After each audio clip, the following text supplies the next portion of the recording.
పాలించిన కాంగ్రెస్ ఏనాడు బీసీల జనగణన చేయలేదు. అణగారిన వర్గాలకు ఛాంపియన్ అని చెప్పి బీసీ, ఎస్సీ, ఎస్టీల ఓట్లు కొల్లగొట్టారని మల్కాజ్గిరి ఎంపీ ఈటెల రాజేందర్ విమర్శించారు. అధికారంలో ఉన్నప్పుడు చేయకుండా ప్రతిపక్షంలోకి వచ్చిన తర్వాత మొసలి కన్నీరు కారుస్తున్నారు.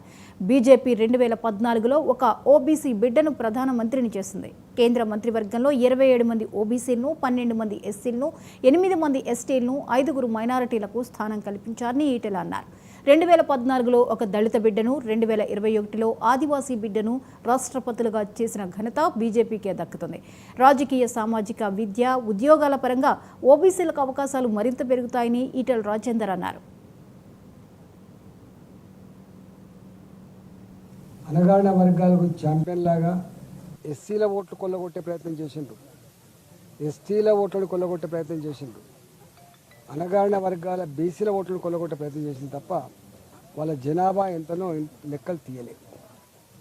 కేంద్రంలో మంత్రివర్గ కూర్పులో కూడా ఏనాడు ఈ ఓబీసీల మంత్రిత్వ శాఖకి ఉండాలనేటువంటి సోయుకులు లేదు. అధికారంలో ఉన్ననాడు చెయ్యని పార్టీ ప్రతిపక్షంలో ఉన్నప్పుడు మాత్రం బీసీల జనాభా లెక్కలు తీయాలి, బీసీలకు ప్రాధాన్యత ఇవ్వాలనేటువంటి ఒక నినాదాన్ని ఎత్తుకొని ప్రజల్ని కన్ఫ్యూజ్ చేసే ప్రయత్నం చేసింది. భారతీయ జనతా పార్టీ 2014లో నరేంద్ర మోడీ గారిని, ఒక ఓబీసీ బిడ్డను దేశానికి ప్రధానమంత్రిని అందించినటువంటి చరిత్ర భారతీయ జనతా పార్టీది.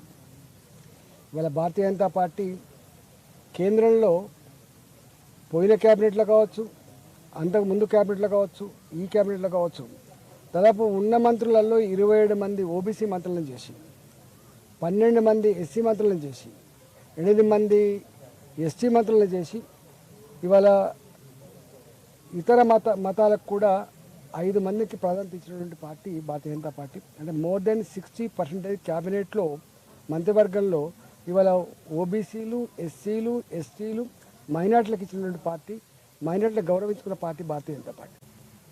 అణగారిన వర్గాలకు ఛాంపియన్ లాగా ఎస్సీల ఓట్లు కొల్లగొట్టే ప్రయత్నం చేసిండ్రు, ఎస్టీల ఓట్లను కొల్లగొట్టే ప్రయత్నం చేసిండ్రు, అణగారిన వర్గాల బీసీల ఓట్లను కొల్లగొట్టే ప్రయత్నం చేసింది తప్ప వాళ్ళ జనాభా ఎంతనో లెక్కలు తీయలేదు.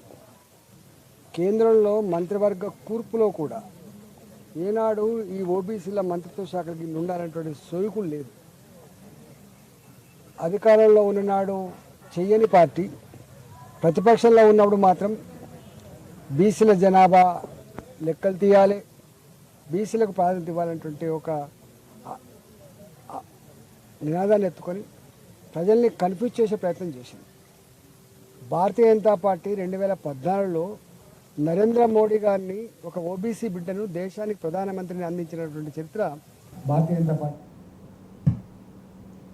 వేవ్స్ వరల్డ్ సమ్మిట్లో ప్రధాని మోదీ పాల్గొన్నారు. లైవ్